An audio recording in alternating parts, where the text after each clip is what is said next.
أعوذ بكلمات التامة من كل شيطان وهمة وكل عين الهامة. بسم الله الرحمن الرحيم. السلام عليكم ورحمة الله وبركاته. بسم الله الرحمن الرحيم. الحمد لله رب العالمين حمدا وافي نعمه وكيف مزيدا. اللهم صل على سيدنا محمد وعلى آل سيدنا محمد. اللهم فقهنا في الدين وعلمنا التأويل وارزقنا فهم النبيين وحفظ المرسلين وإلهام الملائكة المقربين. اللهم يا قوي يا متين في شر الظالمين. اللهم عافنا من كل بلاء الدنيا وعذاب الآخرة ومن شر الدنيا والشر الآخرة. وصلى الله على سيدنا محمد وعلى آل سيدنا محمد والحمد لله رب العالمين. الحمد لله رب العالمين. اللهم صل على سيدنا محمد وعلى آل سيدنا محمد. سبحانك لا علم لنا إلا ما علمتنا إنك أنت العليم الحكيم. رب اشرح لي صدري ويسر لي أمري واحلل عقدة من لساني يفقهوا قولي أما بعد. Jadi kita mulakan tazkirah kita sementara menanti masuknya fardu solat Jumaat, dan jangan lupa nawaitul i'tikaf fi hadzal masjid sunnatan lillahi ta'ala. Niatkan i'tikaf. Kadar yang melayakkan kita menjadi seorang yang i'tikaf atau mu'takif itu sekadar bacaan subhanallah atau tamakninah. Kira lebih kuranglah 2 seconds. Itu melayakkan kita menjadi seorang yang beriktikaf, atau dalam istilah fiqh dia mu'takif. Iktikaf ni apa? Iktikaf ni stay dalam masjid tu ya. Duduk rehat diam. You stay for a while inside the mosque for at least 2 seconds. It is considered mu'takif. Itu dikira sebagai iktikaf. Dan yang paling afdal bila beriktikaf adalah dengan membaca Al-Quran. Hadzal aula. Okey. Baik. Jadi dalam kesempatan ini kita tengok peringatanlah bulan Ramadan yang kedua. Kita nak bincang sebagai peringatan, nama pun tazkirah, right? Peringatan, reminder untuk diri saya, tuan-tuan, untuk kita semua ni. Ada 2 amalan yang setidak-tidaknya menjadi perkara yang pokok dalam bulan Ramadan. Yang pertama membaca Quran, dan yang kedua sedekah, tanpa menafikan amalan-amalan yang lain seperti qiyamul lail, tahajud dan sebagainya. Tetapi biasa yang mencorakkan budaya Ramadan di kalangan masyarakat kita 2 perkara ini. Maka orang berlumba-lumba untuk bersedekah, giving donation, okay, pada anak yatim dan seumpamanya orang miskin, dan juga membaca Al-Quran. Sama ada mau baca Al-Quran sendiri-sendiri, do it privately inside your home, in the mosque, ataupun secara bertadarus. Jadi itu yang kita nak bincang pada sekarang ni, lebih kurang dalam 30-40 minutes. Fi atrafi fadilati tilawatil Quran wa hamalati. Baca je, tak tahu makna pun tak mengapa. Jangan buat propaganda. Buat apa baca Quran tak faham makna? Sudah. Yang malas macam saya langsung tak baca. Bukan syarat baca Quran tu mesti faham makna. Betul lah. Nak tadabbur ni pun nak kena tahu tafsir. Itu lebih baik. Kalau tidak berterabur. Okay. Tadabbur mean observation. How do you observe the Quran kalau tidak tahu huraiannya? Itu nanti pelik-pelik, ikut kepala otak sendiri. Ya. Jadi nombor 1, galakkan membaca Al-Quran itu ada. Meskipun kerana saya berhadapan dengan satu khalayak, satu masyarakat yang mereka ini bukan PhD holder semua, petani, peniaga, ya, tanpa saya menafikan daya keintelektualan mereka. Sebahagian mahir membaca, sebahagian masih bertatih, sebahagian masih lagi belajar. Jadi jangan sewa propaganda apa guna baca Quran kalau tak faham. Sepatutnya apa guna ada Quran kalau tidak dibaca. Itu mula-mula. Jadi bertahap, kemudian bila dah mahir hukum hakamnya, barulah selak kitab tafsir. Barulah tengok makna, harus bertahap. Baik. Qala Allah Azza wa Jalla, a'udzubillahi minasyaitonirrajim. Bismillahirrahmanirrahim. Innal ladzina yatluna kitaballah wa aqamus salata wa anfaqu mimma razaqnahum sirran wa alaniyatan yarjuna tijaratan lan tabur liyuwaffiyahum ujurahum wa yazidahum min fadlih innahu ghafurun syakur. Baik, sebenarnya galakan untuk membaca Al-Quran itu terlalu banyak. Hanya saja kita memadai memetik beberapa dalil sebagai peringatan. Maka Allah Subhanahu wa taala berfirman dalam surah Fatir. Innal ladzina yatluna kitaballah, mereka yang membaca, indeed, sesungguhnya mereka yang membaca kitab Allah. Jadi terkesi Quran kok. Ya.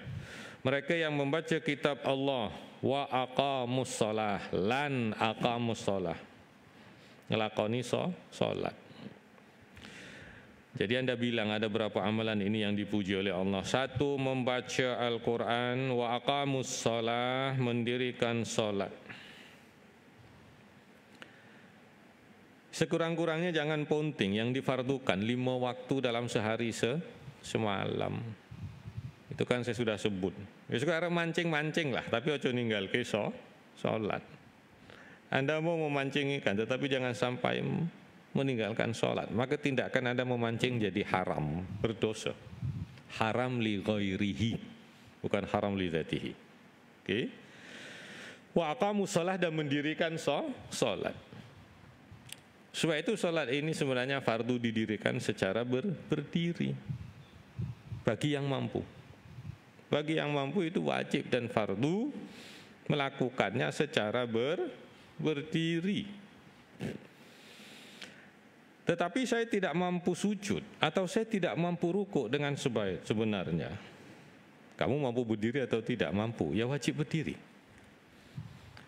Problemnya kan sebagian orang tidak mampu rukuk atau tidak mampu sujud dengan baik. Mereka boleh berdiri sebenarnya, lantas mereka duduk. Kira benar gitu. Itu harus dipisahkan antara tidak tahu sujud, tidak tahu rukuk, tidak tahu berdiri. Jangan ditimbang-kati. Nanti sujudnya macam mana? Maka harus mengaji pada fiqh. Ya sujudnya ngadeg kok. Nah itu harus lebih rendah daripada ruku. Ini itu dalam bab fiqh. Maka sebab itu dan mendirikan sholat. Berdiri itu kan fardu rukun, wajib. Baik, the next attribute atau sifat yang seterusnya, mereka yang membaca Al-Quran, mereka yang mendirikan sholat, wa anfaqu mimma razaqnahum. Mereka menafkahkan, mendermakan sebagian apa yang kami rezekikan kepada mereka itu. Tegese wong rajin nafkah, tegese wong rajin sedekah. Apalagi zakat itu kan wajib. Sirran wa alaniyatan, sama ada secara sembunyi, wa alaniyatan, ataupun secara terang-terangan. Jadi ada 2 aspek ini. Hadis lainnya mengatakan kalau kamu bersedekah seolah-olah tangan kananmu memberi dan tangan kirimu tidak tahu apa-apa. Mafhumnya kan begitu. Maka jangan difaham bahwa kalau sedekah itu mesti sentiasa senyap-senyap, jangan orang tahu. Ada beberapa situasi yang membenarkan meskipun bersedekah secara terang-terangan. Maka jangan salah konsep. Kalau mau sedekah ini diam, mau bagi kipas ke masjid senyap-senyap. Kelang kabut EJK ini siapa punya, siapa yang bagi ini, orang bagi ke orang, letak ke orang, pinjam, dah jadi masalah. Jadi ketika Anda memberi kipas ataupun jam dan seumpamanya, itu kan secara terang-terangan. Hanya WhatsApp kepada EJK dan mengatakan saya si Fulan bin Fulan, saya letak kipas dan sebagainya, itu adalah amal jariah saya kepada masjid. Khalas. Atas nama nak sunyi-sunyi bersenyap, siron senyap-senyap, geger. Ini biasa berlaku kalau di musim Ramadan di mana? Di surau-surau.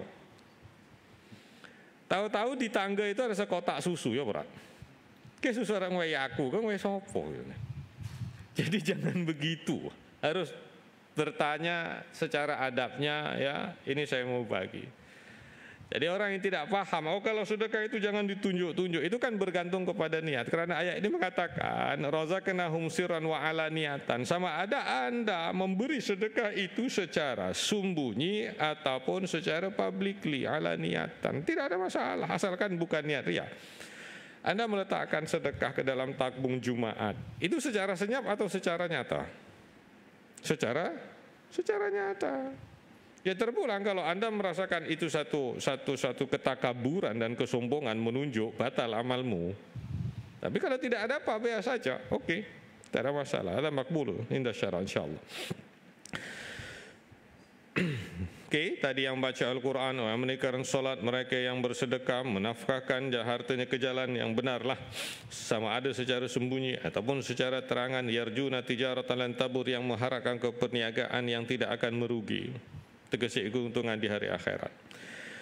Liwafiyahum ujurahum wa yazidahum min fadlih, maka Allah akan sempurnakan pahala mereka dan menambahkan ke anugerah-anugerahnya. Innahu ghafurun syakur, sesungguhnya Allah itu maha mengampun dan maha pemberi syukur, ya. Baik, ya.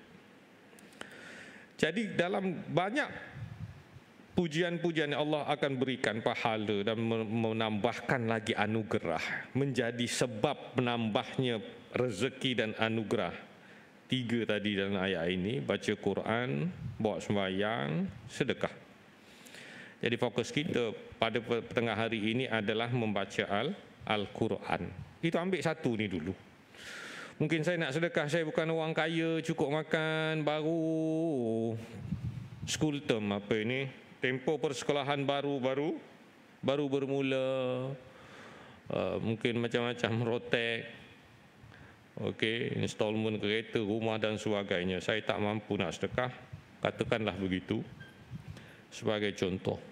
Maka boleh membaca Al-Quran, boleh membaca Subhanallah, Alhamdulillah, Allahu Akbar sebagai ganti sedekah itu, kerana anda betul-betul tidak mampu. Sedekah hukumnya sunat, nafkah kepada keluarga wajib.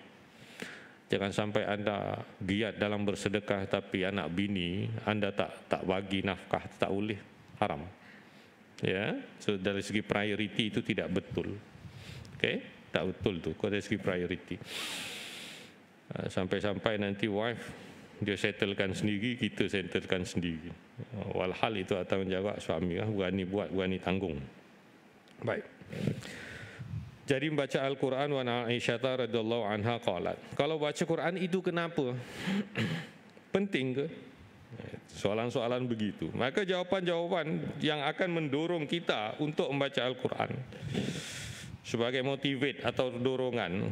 Wa an Aisyah radhiyallahu anha qalat qala Rasulullah sallallahu alaihi wasallam, alladzi yaqra'ul Qur'ana wa huwa mahirun bihi ma'as safaratil kiramil bararah. Orang yang membaca Al-Quran dan dia mahir dengan bacaannya itu akan bersama para malaikat. Ma'as safaratil kiramil bararah. Okey, mereka akan bersama para malaikat. Jadi hebat. Jika ada hadis yang mengatakan bahawa ya, dalam Sunan Tirmizi jika tidak silap saya, mengapa kuda seorang sahabat itu melonjak-lonjak di waktu malam. Rupanya sahabat sedang membaca Al-Quran di dalam rumah, malaikat ada di sisi rumah mereka mendengarkan bacaan Al-Quran. Jadi orang mai akeh meti klotak jajal maca Quran. Ya. Baik. Alladzi yaqra'ul Quran, orang yang membaca Al-Quran itu yang mahir, mereka posisinya akan bersama malaikat. Walladzi yaqra'ul Qur'ana, mereka yang baca Al-Quran. Ini kan realiti masyarakat. Walladzi yaqra'ul Qur'ana, dan yang membaca Al-Quran, wa huwa yatata'ta. Yatatafa'alu hadzal wazan saraf atau wazan tatafa'ala. Yatata'ta wa huwa yatata'ta fihi wa huwa alaihi syaqun lahu ajrani. Okay. There are two groups of people. The first one is an expert in reciting the Quran. Golongan pertama itu mahir membaca Al-Quran bersama malaikat. Jadi macam mana pula golongan seperti saya yang tidak mahir dan tidak lancar, tergagap-gagap, tertatih-tatih membaca Al-Quran. Wa huwa yatata'ata fihi wa huwa alaihi syaqun. Payah, susah mau bunyikan. Lahu ajrani, fa Nabi qal, bagi mereka orang yang gagak-gagak, orang yang merasa susah, ini mendapat 2 pahala. 1 pahala sebab dia baca, satu lagi sebab pahala dia mengharungi kepayahan untuk membaca. So kita ini sebenarnya dalam kelompok mana kita kena kesan lah. Sebab orang Islam ini mesti tahu baca Quran, belajarlah dari awal. tidak lagi terlambat. Even kalau umur kita baru 40, 45, 50, janganlah segan. Saya katakan cari lagu. Orang yang mengajar Quran, we don't bother whether you are now 40s or 50s, 60. Kami yang mengajar Al-Quran, kami tak tanya pun umur kamu berapa. Kami tak tengok pun. Pedulilah. Janji anda bersemangat untuk mengetahui dan membaca Al-Quran. Okey. Itu galakannya. Jangan mengatakan gagap-gagapnya. Yang pertama dia membaca, yang kedua kerana al-masyaqqah. Itu kepayahan usahanya sehingga dia belajar, semuanya itu mendapat pahala.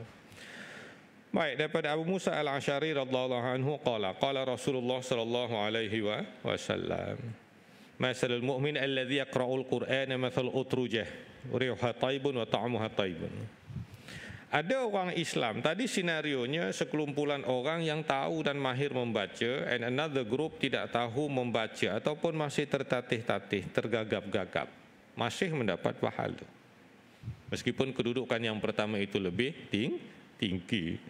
Jadi motivasi seterusnya bahwa Nabi bersabda perumpamaan orang mukmin. Sebab orang mukmin ini ada yang orang Islam, ada yang rajin baca Quran dan ada yang malas baca Quran, ada yang tak mau baca Quran, ada yang baca Quran bila sakit saja dan seumpamanya. So apa perumpamaan ini? Baik, dia orang mukmin yang membaca Quran itu seperti misal utrujah. This is a type of fruit, Mediterranean fruit, sejenis buah lah, utrujah. Mereka kata macam limau sitrus. Rihuha tayyibun wa ta'muha tayyibun. Bau limau itu adalah wangi dan rasanya juga manis. Wa mathal mu'min alladhi la yaqra'ul Qur'an mislu tamarah. Orang mukmin dia tahu baca Quran tapi dia tak baca, atau dia memang malah nak belajar, dia tak mau, dia buat tak faham, dia tak baca apa pun, maka dia still orang mukmin. Maka orang mukmin yang tidak membaca Quran seperti buah tamar. Buah tak ada. Okey, buah tamar baunya tak ada tapi rasanya sedap dan manis. So the best is seorang mukmin yang baca Quran, dia macam buah limau, wangi dan dia rasa manis. Yang tak baca Quran, dia macam buah tamar, dia tak bau wangi tapi rasa dia manis. Wa mathalul munafiq alladhi yaqra'ul Quran, misal orang munafik yang membaca Al-Quran seperti raihanah. Ini sebagian mengatakan raihanah ini buah, sebagian mengatakan itu kulit the peel of fruit, kulit buah limau itu. Rihuha tayyibun, baunya wangi tetapi rasanya pahit. Ini orang munafik. Wa masal munafik alladzi la yaqra'ul Quran. Orang munafik ini orang yang berpura-pura menyembunyikan keimanan, di luar menyokong itu, menyokong ini, menyokong Allah, ya betul ya Nabi Muhammad betul begini, tapi hatinya sebenarnya menanamkan kebencian dan penolakan. Hadza nifaqul akbar. Ini sifat kemunafikan yang besar. Fi dzarkil asfali minan nar. Orang masuk neraka, dalam kerak neraka. Orang macam ni pun boleh baca Al-Quran. Ya. Maka wa masalul munafiq alladzi la yaqra'ul Quran, dan misal orang munafik yang tidak membaca Al-Quran itu seperti kamisal hanzalah, seperti peria. Bau tak ada, rasa pun pahit. Okey. Kesimpulannya ada beberapa poin penting. Ada orang yang boleh baca Al-Quran tetapi jiwanya kotor dan jahat. Itu jangan pelik. Ya. Yang Nabi sebut wa qura'un fasaqah. Ahli Al-Quran yang fasik itu ada. Meskipun tidak, ya, saya tidak tahu, tidak ada statistik dan sebagainya, tapi kewaspadaan, saya tidak menuduh. Tidak menuduh secara umum. Itu dalam hadis ada menyebut di akhir zaman nanti qura'un fasaqah. Orang-orang yang baca Al-Quran, ahli Al-Quran yang fasik. Ya. Jadi munafik itu diperumpamakan apa? Kalau tadi yang tidak percaya hanya janji manismu di mulut mengatakan percaya Nabi, Allah dan sekaliannya itu, tapi hatinya menolak, penuh hasad dan permusuhan, itu munafik besar. Habis itu idza haddasa kadzdzaba, idza ahda khalafa dan seterusnya, alamatun nifaq. Alamat orang munafik bila dia bercakap dia bohong, idza tumina khana, bila dia diamanahkan dia khianat, bila dia idza khasama fajara, bila dia bergaduh over you bergaduh. Okey, idza ahda khalafa, bila berjanji dia tidak tepati. Itu munafik yang macam mana? Faqala al-Imam Nawawi fi syarhi Muslim, itu adalah munafik kecil. Okey, itu adalah sifat nifak yang kecil. Okey, dorongan yang seterusnya.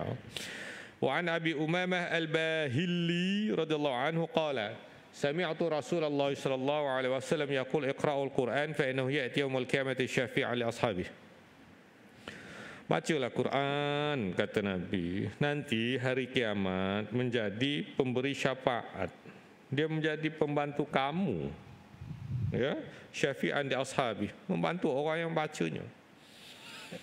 Kita ni masalah kita, sebab benda tak berlaku, kita macam nak percaya suam-suam kuku. That's the problem. Ya. Jadi kena betul-betul iman, kita percaya pada sabda Nabi ni. Bacalah Al-Quran, fa innahu ya'ti yaumil qiyamati syafi'an li ashabi, nanti kat hari kiamat dia bantu kita. Sebab di hari mahsyar sana, dalam kitab akidah disebut syiddatul haul, satu situasi, fenomena yang sangat mencemaskan, mendebarkan dan menakutkan. Kat situ nobody can help you. Tak ada siapa nak tolong kamu, ayah, ibu dan sebagainya. Disitulah persoalan syafaat terbesar, syafaatul uzma Nabi sallallahu alaihi wasallam muncul. Pertolongan Nabi di situ diperlukan, syafaat terbesar. Okey. Kemudian nanti di hari kiamat ini yang dikatakan hadis, lagi apa lagi nak tolong kita kat sana? Kita punya bacaan Quran tu kalau ada baca. Kalau tak baca, faham siapa nak tolong kamu? Kalau ada selawat malas, baca Quran malas, siapa nak tolong kamu? Hadaplah sendiri. Okey, syiddatul haul indal mahsyar. Baik. Dan seterusnya, dorongan yang seterusnya, saya laju saja ya. Bahawa Nabi juga mengingatkan kita, man qara harfan min kitabillahi ta'ala bihi falahu bihi hasanah. Siapa baca Quran satu huruf min kitabillah, ya'nil Quran, maka baginya itu satu kebajikan, wal hasanatu bi asyri amsalihha, dan satu kebajikan itu digandakan 10. Masuk inilah mudah kata. Baca Al-Quran satu huruf, bukan satu word, bukan satu perkataan, satu huruf. Anda bilang satu-satu. Setiap satu itu 10. Okey. La aqulu alif lam mim harfun walakin alf harfun wa lam harfun wa mimun harfun. Saya tidak mengatakan alif lam itu sebagai satu. So Nabi kata, saya tidak mengatakan alif lam mim satu perkataan itu satu. Tapi aku katakan alif satu, lam satu, mim satu. So point dia, baca Quran satu huruf 10. Lagi banyak lagilah dapat banyak. Okey. Lagilah dapat banyak. Bagaimanakah sebenarnya budaya membaca Al-Quran? Budaya membaca Al-Quran itu di zaman Nabi, ya, itu memang ada. Bahkan Nabi akan mengajar beberapa sahabat, right? Dan di zaman sahabat juga akan mengajar beberapa orang yang datang. Dan itu juga tampak di kalangan masyarakat kita. Kalau dulu ada tok-tok guru yang mengajar mengaji ke rumah-rumah, budak akan datang ke rumah lepas maghrib. Okey, ketika itu orang baca daripada alif bata dan sebagainya. Jadi fenomena mengajar membaca itu memang ada kalangan budaya Melayu. Cuma sekarang mungkin sebab dah budak-budak sekolah, ya, meskipun masih ada lagi lah. Untuk guru kampung ni yang sebenarnya dia, komitmen dia ni sangat hebat. This is evidence by observation. Untuk guru kampung ni dulu, saya antara produk boleh membaca Al-Quran, produk untuk guru kampung saya lah. Saya tak katalah terror sangat, tapi setakat bolehlah baca, luluslah. Okay? Jadi memang perlu ada dalam sebuah masyarakat seorang guru dan orang lain yang belajar, supaya budaya pembacaan Al-Quran itu timbul di peringkat kampung, di peringkat rumah dan taman, bukan sekadar di masjid. Masjid pun only selected few who commit to recite the Quran. Di masjid bila ada program tadarus, hanya muka-muka tertentu dan sebagainya, tak apalah. Poin saya, asalkan kita bernama orang Islam, mesti kena tahu baca Quran. Belajarlah. Kalau tak tahu, kena baca. Sebab kita dah tidak punya alasan. Orang dulu mungkin sengendang wailah melu. Dulu memang nak pergi rumah tok guru, bakar pelepah kelapa kering. Time tu tak ada lagi LLN dan sebagainya. Menjadikan obor pergi rumah tok guru hanya untuk belajar Al-Fatihah. Ya? Jadi pembudayaan itu seharusnya ketua-ketua keluarga, seorang ayah di dalam rumah itu mesti diwajibkan budaya membaca Al-Quran, even setengah muka surat, 10 ayat. Okey? Dan sebab itu di dalam zaman Nabi dan zaman sahabat, pembudayaan membaca Al-Quran itu jelas terbukti ketika di kawasan rumah-rumah itu terdengar suara-suara orang baca Quran, budak baca Al-Quran. Rumah sana ada jeritan orang baca Al-Quran, rumah sana ada jeritan orang baca Al-Quran. Dia macam suara lebah. Dan di kampung-kampung dulu, dalam puluhan tahun dulu, itu berlaku. Mungkin sekarang sebab rumah batu orang tak dengar lah. Okay. Dulu memang zaman-zaman saya lah, benda tu akan dengar rumah sana baca Alhamdulillahirabbil alamin. Itu sebenarnya sesuatu pengalaman yang indah. Masyarakat faham tentang kepentingan Al-Quran, dan tanpa tok guru yang ikhlas ini, tanpa ada motivasi ataupun gerakan apa yang menjadikan dia untuk melakukannya secara ikhlas, mereka berbuat. Okay? Dan saya kira kita ini masih pandai membaca Al-Quran, cuma tinggal lagi soal mau mengamalkannya. Atas alasan apa? I don't have time, I don't have free time. Itulah alasan yang biasa. Saya rasa alasan itu tidak boleh diterima. Walaupun kita balik kerja 10.30, luangkan sedikit, satu muka jadilah, setengah muka jadilah. Jadi tidak ada alasan sebenarnya, ya. Dan dia ada adab-adab dia baca lah. Budaya para sahabat sebagai guru Ibnu Mas'ud, orang pertama dari sahabat yang mengajarkan Al-Quran di Mekah. So my point is the culture of Quranic recitation. Budaya membaca Al-Quran itu, belajar dan pembelajaran dan mengajar itu perlu ada dalam masyarakat kita. Sebagaimana juga ditunjukkan oleh sahabat, Ibnu Mas'ud adalah guru yang pertama mengajarkan Al-Quran di Mekah. Habab mengajar Al-Quran pada Fatimah, saudara perempuan Umar bin Al-Khattab, adik Umar Al-Khattab, dan suaminya Sa'id bin Zaid. Habab mengajar Al-Quran kepada mereka. Jadi budaya tok guru ada di rumah, orang datang belajar mengaji, it is normal situation, itu biasa, ya. Itu memang itu pun antaranya salah satu cara untuk kita belajar Al-Quran. Mus'ab bin Umair dihantar oleh Nabi Muhammad SAW ke Madinah sebagai guru mengaji Al-Quran. Okay.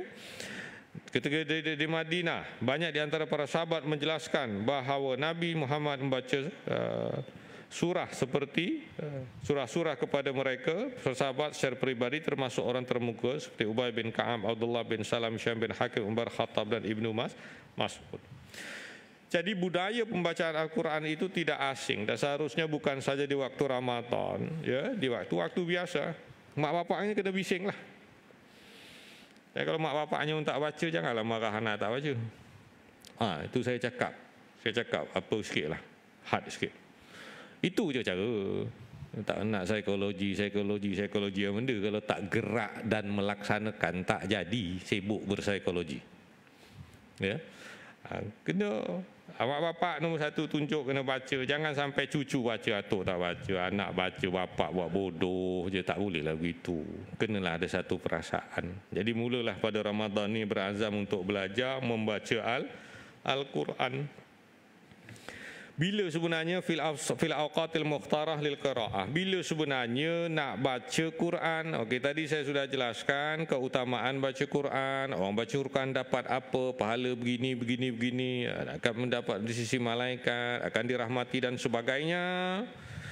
Saya bincang budaya tentang pembelajaran dan pengajaran Al-Quran secara singkat. Kemudian saya pergi ke fasa terakhir, apakah waktu-waktu pilihan untuk membaca Al-Quran? Kerana dalam bulan Ramadan ini kan, Ramadan syahrul mubarak, syahrul Quran, bulan Al-Quran. Satu, ilam anna afdal al-qira'ati ma kana fi shalah, ya, wa madhhab Syafi'i anna tatwil al-qiyam al-salah afdal min tatwil as-sujud. Okey. Ada beberapa masa kita membicarakan waktu yang terbaik afdal untuk membaca Al-Quran. Kalau waktu sembahyang, afdalnya itu adalah di waktu berdiri. Sebab itu dia mengatakan anna tatwil al-qiyami fi sholati afdal min tatwil sujud wa ghairi. Memanjangkan berdiri pada solat itu lebih utama daripada memanjangkan sujud. Tapi hati-hati, jangan, sebab itu bila belajar agama ni kena ambil lagi guru yang lain belajar mendalam lagi. Jadi imam baca panjang-panjang, belakang ada orang tua begini-begini, tak boleh lah. Sayyidina Muaz pernah ditegur sebab baca surah Al-Baqarah panjang-panjang, ya. Itu depends, dia subjektif, terpulang kepada situasi. Tapi apa poin dia? Oleh kerana memanjangkan berdiri dalam solat itu afdal, maka disitulah kenapa panjangnya, kerana ada bacaan bacaan Al-Quran. Baik. Wa amal qiraah fi ghairi shalah, adapun bacaan Al-Quran selain daripada sembahyang, fa afdaluha qiraatul lail, baca di waktu malam, wa nisful akhir minal lail, 1/3 separuh malam terakhir itu lebih utama membaca Al-Quran daripada separuh malam yang pertama. How do you say separuh malam? 12 is tengah malam. And we have 1, 2, 3, 4, 5, 6.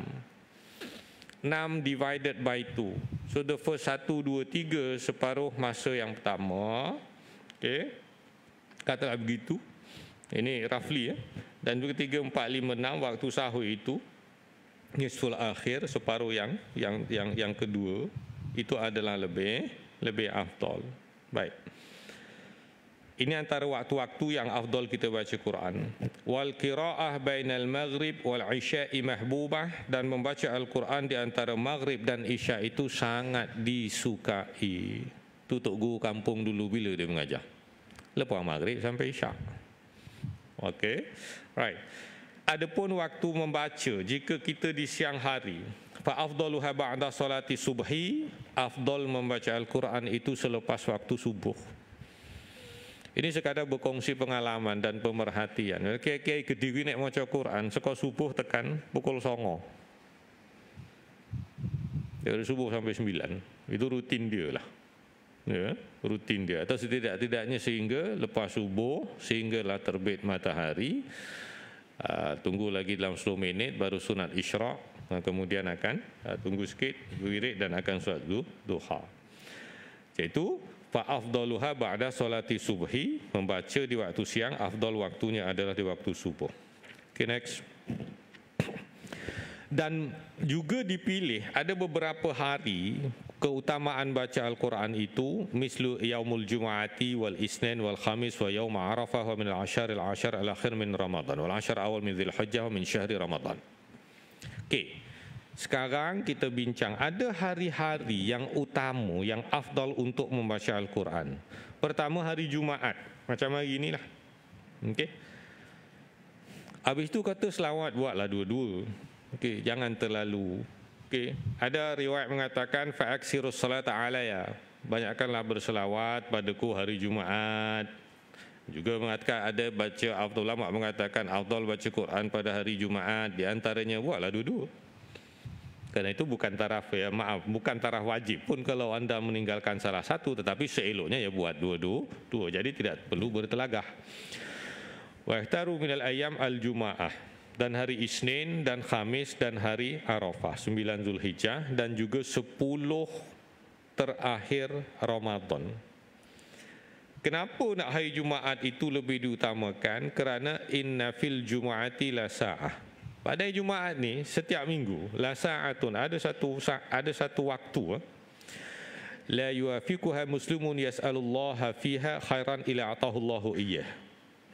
Kalau buka syarah ni yang jadi contentious lah, banyak opinion.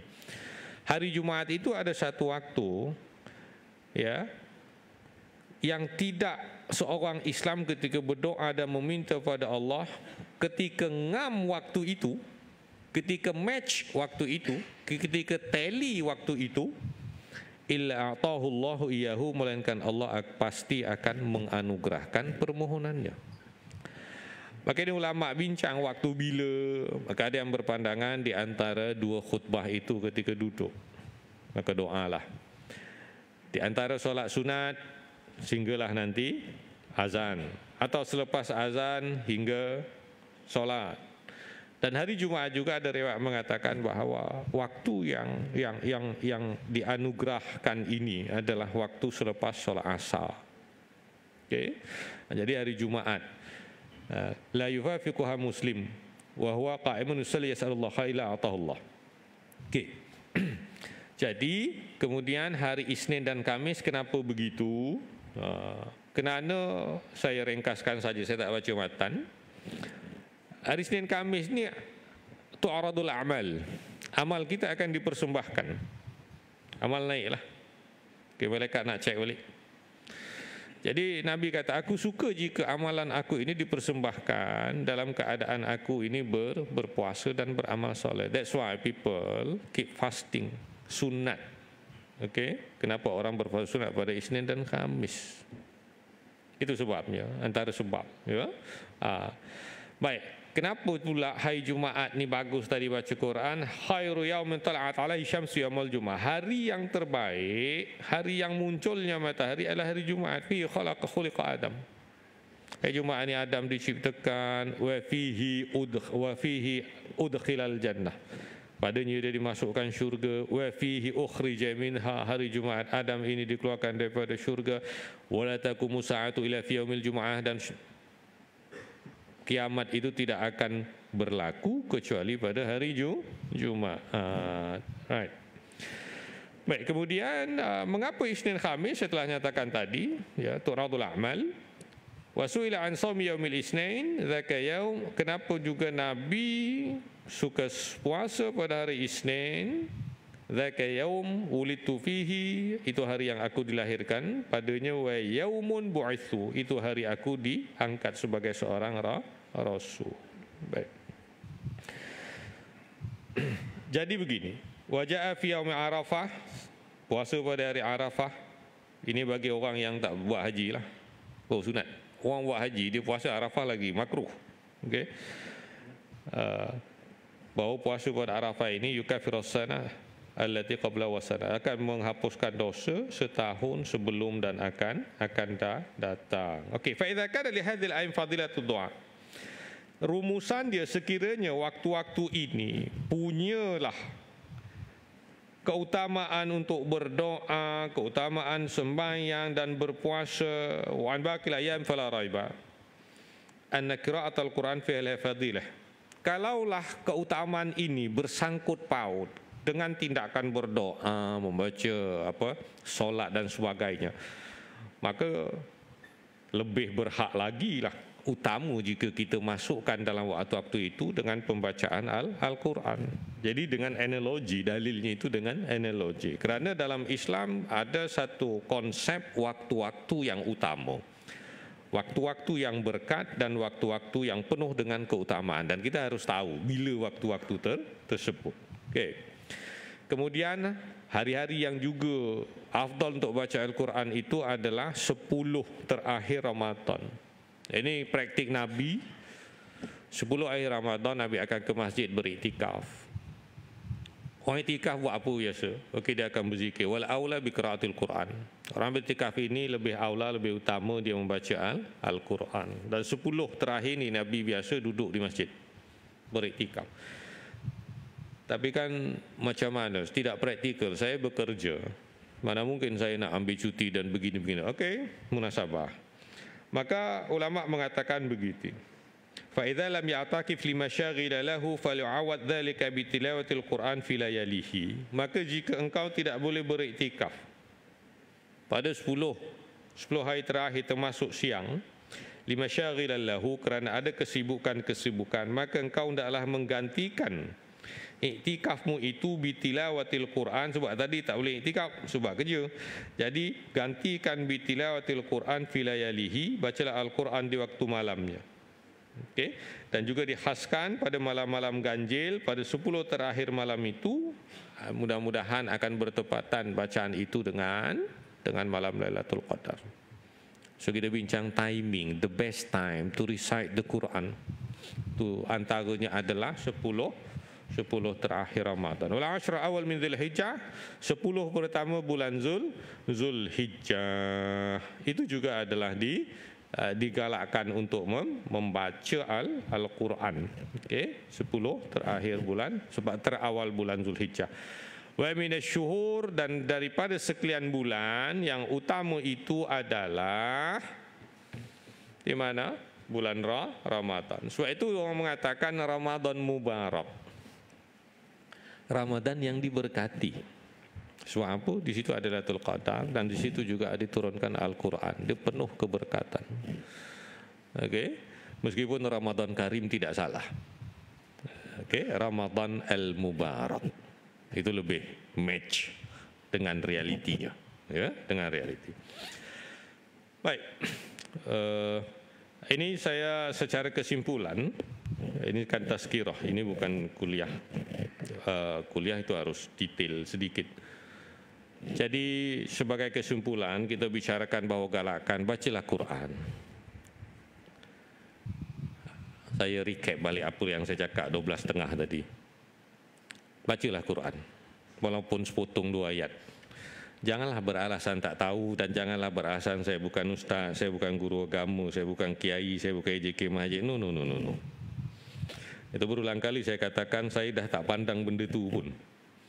Asalkan kita namanya orang Islam, anda kerja TNB ke, anda penguatkuasa Majlis Perbandaran Kuala Langat ke, anda penjawat awam ke, anda masuk lab angkasa ke, anda ustaz ke, anda pelajar, peniaga, petani, apalah profession, it is not important. Yang penting kalau kita ini namanya orang Islam, mesti mau baca Quran. You don't segregate the good deeds in Islam. Jangan dipisah-pisahkan amalan dalam Islam mengikut profession. Saya paling tidak gemar itu. Kau kenapa tak sembahyang? Aku jual air, bukan ustaz, buat apa nak sembahyang? Apa pula macam tu? Contohlah. Asalkan orang Islam, dia mesti tahu baca Quran, dia mesti belajar fiqh, dia tahu fardu ain dan sebagainya. Okay?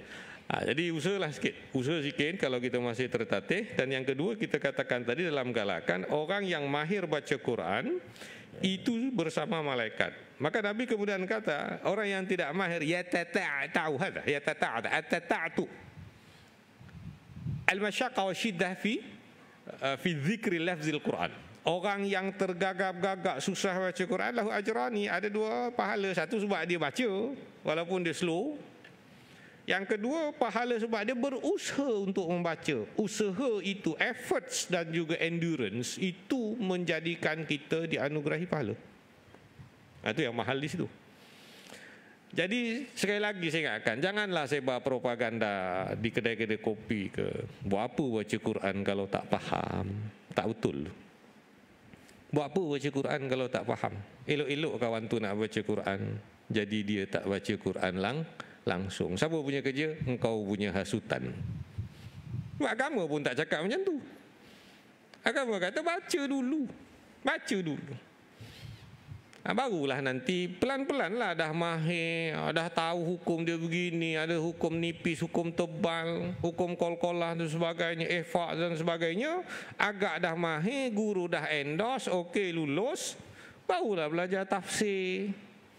Jangan tengok terjemahan, terjemahan anda boleh silap.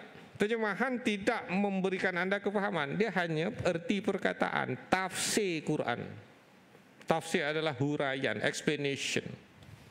Okey, bolehlah tengok terjemahan gitu-gitu je lah. Tapi untuk memahami Al-Quran dengan membaca terjemahan semata-mata dan mengatakan anda orang yang alim Quran, no. Anda boleh tersesat. Confirm saya cakap. Ya. Jadi bacalah Al-Quran itu. Bacalah Al-Quran sebolehnya. Dan akhirnya banyak poin lagi. Ini saya ada lagi 3 minit lah. Okey, saya nak stop. Bila baca Quran, kenapa nak cium-cium? Biasa tak Tok Guru ajar? Ada tak? Ada kesandaran? Ada. Jangan sikit-sikit Nabi tak buat, nantilah dulu. Dah baca sangat ratusan hadis semua tu, dah baca kitab-kitab ulama, sabar. Tak ada hadis ke belum jumpa hadis. Okey. amalan mengucap Al-Quran itu sebab satu penghormatan. Kita tidak mempertuhankan Al-Quran. This is my last point. You can find this note, you can find this is very core subject and discussion in Al-Itqan fi Ulumil Quran, juzuk kedua, Imam Jalaluddin As-Suyuti, rahimahullah. Sahabat Ikrimah bin Abi Jahal, sahabat Nabi, itu lazim mengucap Al-Quran. Itu sandaran dia. Jangan cakap itu tak betul, ini tak betul, sabar. Okey. Yang kedua, kata Imam Jalaluddin As-Suyuti dalam Al-Itqan fi Ulumil Quran. I still have 3 minutes. Al-Itqan fi Ulumil Quran. Sebab itu wa yustahabbu taqbil al-mushaf.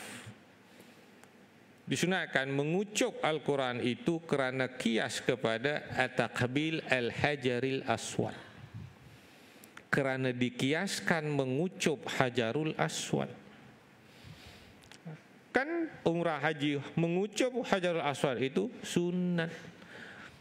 Maka dikiaskan, ada kias aula dalam usul fiqh. Kalaulah batu yang dari syurga itu, seketul batu, itu disunatkan untuk mengucapnya, apalagi mushaf ataupun kalamullah.